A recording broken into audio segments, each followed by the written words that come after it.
오늘 말씀 여러분들에 소개해드리면서 이 록펠러 못지않게 아름답고 멋진 신앙생활 한 사람을 여러분들에게 소개해드립니다. 그 사람이 고넬료. 오늘 본문의 주인공이 이탈리아의 우리 시계라는 로마 제국의 로마 군대의 백부장. 요즘 많이 그렇게 설명하고 백부장이면 중대장 정도 됩니다. 설명은 정확하게는 모르겠습니다. 우리가 알고 쉽게 얘기하면 100명 정도의 부하를 지휘하는 지휘관. 근데 이제 옛날하고 지금하고 좀 달라요.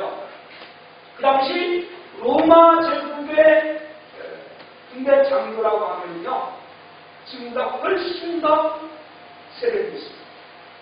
더군다나 식민지의 자주 로마 제국이 로마가 지배하고 있는 식민지의 백부장이 상상을 초월할 수 없는 그런 권력을 가지고 있습니다. 근데 그 사람이 오늘 본문의 주인공으로 등장합니다. 그런데 이 사람이 정말 멋진 신앙생활을 했다는, 아름다운 신앙을 가지고 있다는, 어떤 신앙생활을 했기에 백부장님처럼 아름다운 신앙생활을 할 수 있었습니다. 첫째는 하나님을 하나님으로 인정하고 하나님으로 대접하고 하나님으로 섬겼다는 것.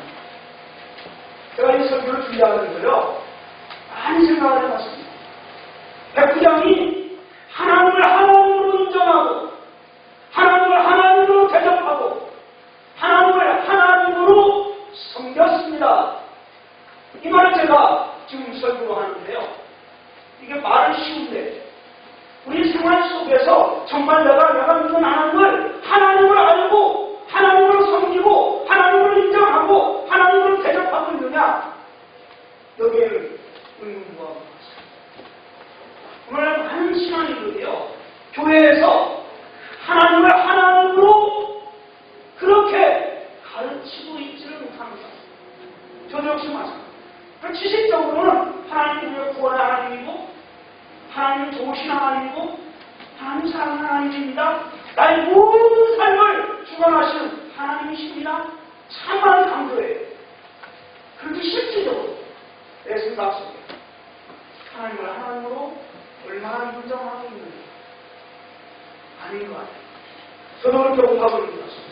근데 여러분, 오늘 본문 말씀을 보십시오. 2절 말씀에 보면 그가 분분하여 온 지방과 도로 하나님을 경외하며 백성을 많이 부여하고 하나님께 항상 기도하더니 22절 말씀에 보면 그들이 대답하되 백부장 고넬료는 의인이요 하나님을 경외하는 사람이라.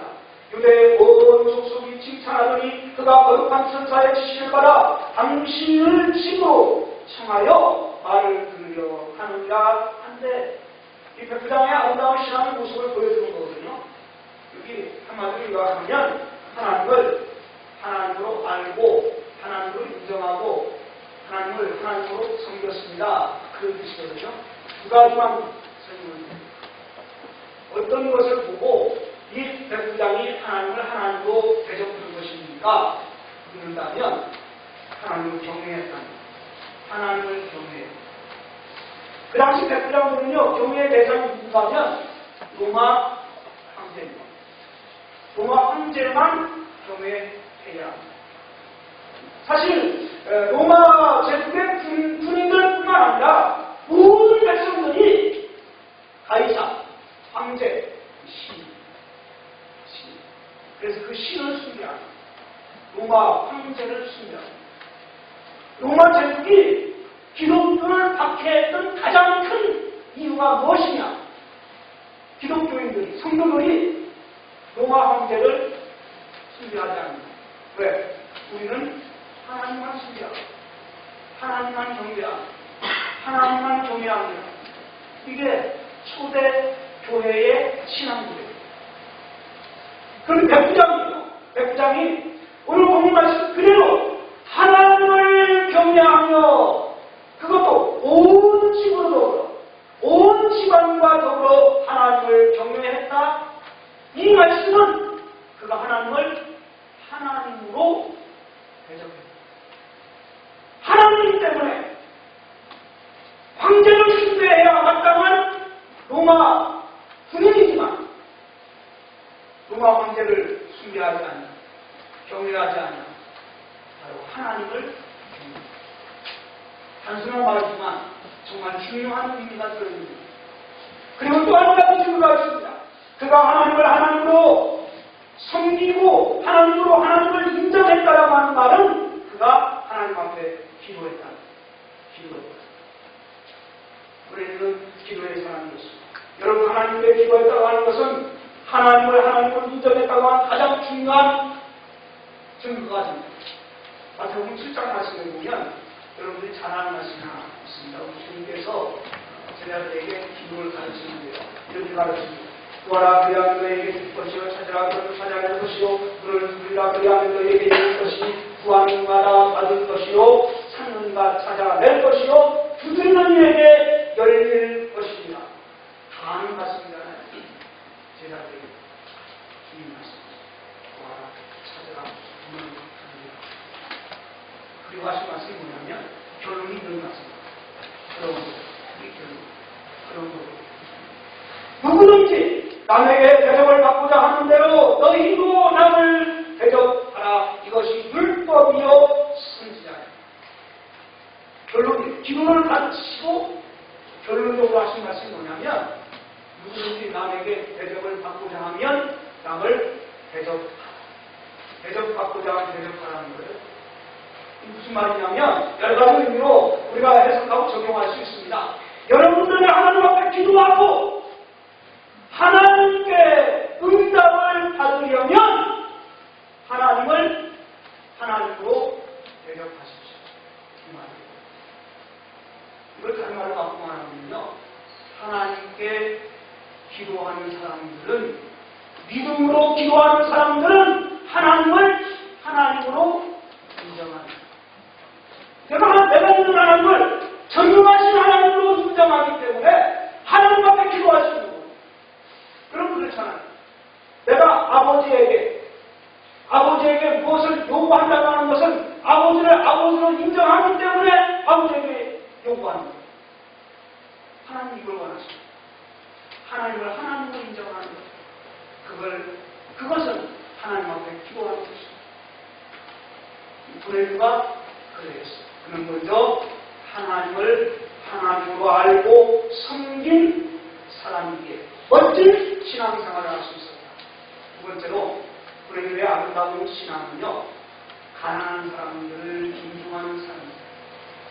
가난한 사람을 존중합니다. 로마 부대의 대표장이었던 브레드가 가난한 사람을 위하여 구제했다고 하는 말을 여러분 이해가 되십니까?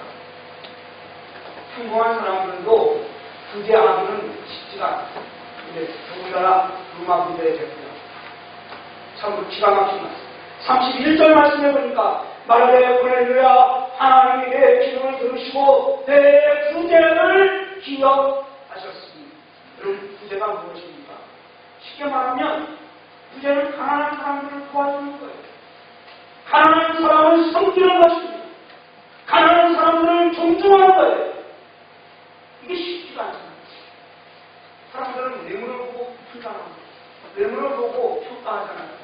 그래서 가난하고 소외당하고 정말 부담없는 사람 보면 외면하지, 그 사람들을 돕고 그 사람들을 섬기고 그 사람들을 위하여 산다고 하는 것은 쉬운 게 아니에요. 제가 아는 목사님 그런 말씀하시더라고요. 로마 대표장입니다. 이분이 아주 높은 계급을 달고 있으면서 돈을 잘 벌었어요. 군대에서 보직이 좋았던 분 아니에요. 연방도 돈을 많이 벌었어요. 그리고 이제 결을 달아야 되는데 결을 못 달고 예표를 했어요. 돈을 많이 벌었어요. 제대하면서 이분이 이제 생각을 해요. 돈을 많이 벌었는데 이제는 이 돈을 하나님을 위해서 좀 써야 됩니다. 그런 생각을 신학교로 했어요. 인생 나이에 신학을 하신 거예요. 신학 공부하고 맞춰서 목회를 하는데, 여러분 목회도 마찬가지 같아요. 목회도 이 젊었을 때 목회를 해야지 나이가 들어서 목회하는 분들이 잘 안 돼요. 죄송한 편이 이 목회를 잘한다고 생각하면 죄송한데 역시 젊은 사람들이 해야 되는 것 같아요. 돈도 젊은 사람들이 벌지 나이 많이 먹고 돈도 못 번대요. 그런 것 같아요. 이분이 목회는 나중에 늦게 시작하는 게 잘 안 되는 거예요. 하나님, 목회에서는 아닐 것 같습니다. 그래서 생각을 힘들고 어려운 사람들 위해서 특수목회를 하고 있습니다. 그래서 그 특수목회가 자기가 번 돈을 그렇게 쓸 수도 있고 훌륭하죠. 쉬운 게 아니에요. 근데 그게 아름다운 신앙. 오늘 고뇌주를 통해서 여러분에게 증거해 드리고 싶은 말씀 바로 이런 말씀. 정말로 멋진 신앙생활이 뭐냐? 가난한 사람들을 위해서 쓰는 거예요. 여러분 그런데 돈이 많아서 가난한 사람들을 위해서 꼭 쓰고 이게 아니에요. 쓰면 그렇지 않으면 그렇게 할 수가 없어요. 근데 이 말씀만 좀 드리고 싶습니다. 가난한 사람들을 위하여 부재하면 내가 돈이 없다 하더라도 그렇게 살면 부자가 됩니다. 이 성경입니다. 잠언 11장 24절 말씀 보니까 그토록 부재하여도 더욱 구하게 되는 일이 있나니 바로 약도도 가난하게 되느니라. 25절에 부재를 좋아하는 자는 풍족하여질 것이요 남을 윤택하게 하는 자는 자기도 윤택하여지리라. 잠언 11장 말씀인데요. 공동 번역에 이렇게 보니까 재미있게 보니까 인심이 구하면 잘 들어보시고 인심이 구하면 더욱 부자가 되지만 윤택하게 되면 오히려 부해집니다. 남에게 은덕을 베풀어야 풍부해지고 남을 대접해야 저도 대접을 받는다. 굉장히 막 다르게 번역이 되지 않는데 근데 그 의미는 똑같습니다. 우리 그런 얘기 많이 해요. 내가 이렇게 가난하고 싶은데 나보다 더 가난한 사람을 어떻게 도울 수 있습니까? 그런 말 해요. 근데 또 맞는 말 같아요. 그런데요. 성경은 한마디 더 하는 거예요. 나도 가난하냐? 내가 부자가 되는 방법은 하나다. 너보다 더 가난한 사람이 그러면 부자가 돼. 가장 쉬운 말이잖아요. 근데 우리는 그게 잘 안 돼요. 교회도 마찬가지입니다. 교회가 적은 교회들이 왜 큰 교회로 하나님께서 큰 축복을 주는데 받지 못하느냐? 항상 우리의 생각이 돼요. 우리 교회가 적으니까, 우리 교회가 힘들고 어려우니까 어떻게 어려운 데를 도울 수 있습니까? 이 생각에서 벗어났습니다. 우리가 잘 안 돼요. 그래서 성경의 원리는 가난한 자를 도우라. 그러면 부해집니다. 인심을 후하게 쓰라는 겁니다. 그러면 더욱 부자가 된다. 고넬료가 그런 사람입니다. 가난한 자를 부해. 하나님께서 고넬료가 부재하는 것을 다 기억하고 계십니다. 마지막으로 한 가지만 더 말씀드리겠습니다. 고넬료를 통해서 가르쳐주는 아름다운 신앙생활이 무엇이냐? 말씀의 사역자를 존중히 여기라는 것입니다. 말씀의 사역자를 존중히 여기라. 아름다운 신앙생활의 또 다른 모습은 바로 말씀의 사역자, 주의 종을 존귀히 여기는 데서 나타나고 있습니다. 오늘 10장 24절, 25절 말씀입니다. 이튿날 바리사야에 들어가니 고넬료가 내 친척들과 가까운 친구들을 모아 기다리더니 마침 베드로가 들어올 때에 고넬료가 맞아 팔 앞에 엎드려 절하니 라고 말씀하셨습니다. 로마 부대의 백장이었던 고넬료가 말씀의 사역자였던 베드로를 얼마나 존귀하게 여기고 있는가를 잘 보여주고 있습니다. 사실 고넬료가 놀라운 축복을 받을 수 있었던 직접적인 원동력은 무엇이냐? 오늘 본문 사도행전 10장 말씀을 쭉 살펴보면요, 베드로가 고넬료의 집에 찾아와서 하나님의 말씀을 전할 때, 베드로가 그 말씀을 전할 때 고넬료가 그 말씀을 듣고 성령의 능력을 주고 최고의 축복을 받습니다. 이 장면을 여러분 놓쳐서는 안 됩니다. 그러니까 말씀을 전하는 말씀의 사역자인 베드로를 존귀하게 여기는 신앙, 그것이 아름다운 신앙. 조금 더 구체적으로 우리가 오늘 본문 말씀을 살펴보면 하나님과 말씀의 사역자인 베드로를 존귀히 여겼던 몇 가지 모습이 나옵니다. 아주 재미있는 것들이 있습니다. 그 중에 첫 번째 하나는 뭐냐면 경건한 사람을 보내서 베드로를 추천하는 장면입니다. 이 장면이 뭐냐면 하나님과 하나님 앞에 기도했습니다. 기도하는데 하나님께서 천사를 보내셔서 고넬료에게 이렇게 말씀합니다. 야, 저기 가면 가죽 제품을 만드는 사람 집에 베드로라고 하는 사람이 있을 것이다. 또 그 사람 초청해다가 말씀을 드립니다. 이게 이제 고넬료가 기도할 때 하나님께서 고넬료에게 주신 말씀이었습니다. 그 말씀 듣고요, 고넬료가 들었습니다. 하나님의 음성을 들었습니다. 하나님의 응답을 들었으니까 자기 집으로 갑니다. 자기 집에 가서요, 이 고넬료가 베드로를 초청하기 위해서 누구를 보냈는가 하면 자기 하인과 두 아들이 있는데 그 중에 성경이 이렇게 말씀하고 있습니다. 경건한 사람 하나를 택하여, 경건한 사람 하나를 택하여. 고넬료는 베드로를 초청하기 위해서 그냥 아무나 보낸 게 아닙니다. 이게 중요한 거예요. 왜 그가 경건한 사람을 택하셔서 고넬료를 초청했을까? 여러분 어떻게 생각하십니까? 경건한 사람, 아무나 보내도 돼요, 사실은. 이 고넬료가 백부장이니까 자기 부하 100명이야 되니까 아무나 한 사람, 야, 너 가서 고넬료가 베드로를 좀 데려가라. 그래서 아무 문제가. 그런데요, 그 중에 가장 경건한 사람 하나를 따져서 베드로를 초청한 이유가 있습니다. 경건한 사람이 주의 종을 함부로 하지 않습니다. 무슨 얘기인지 아시겠습니까? 그럼 내가 믿음이 좋으면요, 내가 경건하면 말씀을 전하는 주의 종들을 경건한 종으로 알고 반대할 수 있습니다. 그러지 못하면, 경건하지 않으면 목사가 이루고 있어요. 그런 말이에요. 제일 쉽게 얘기합니다.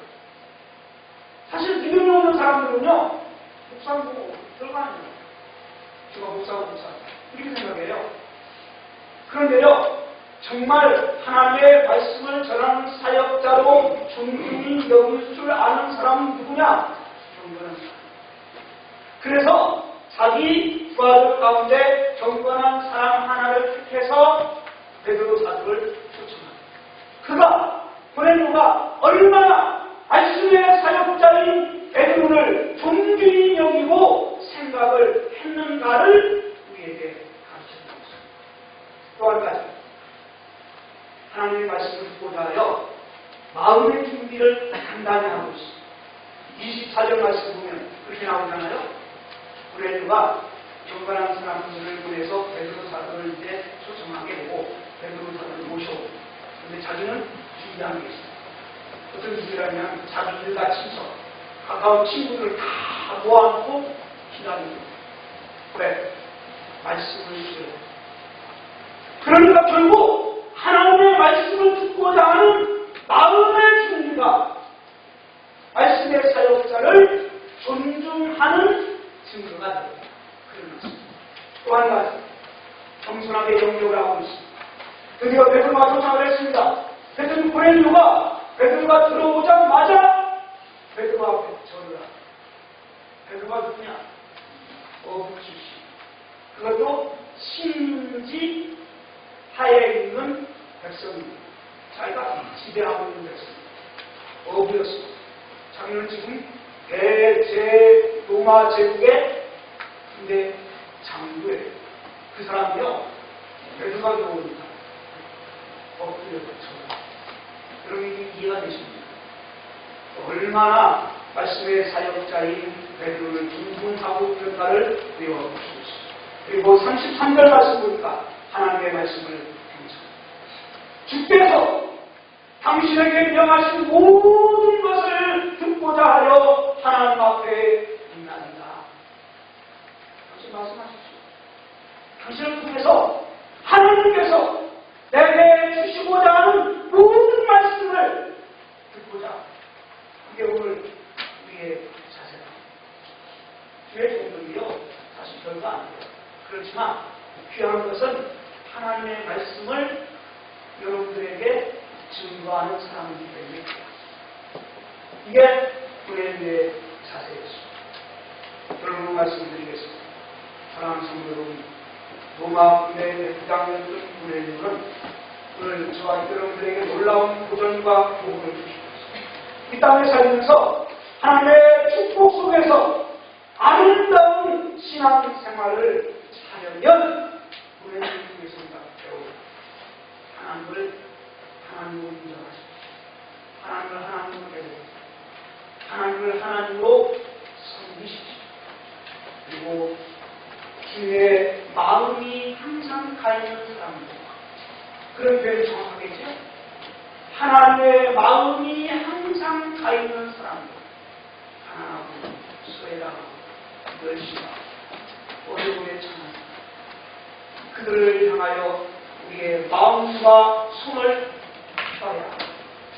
그리고 하나님의 말씀을 하나님 말씀의 사역자들을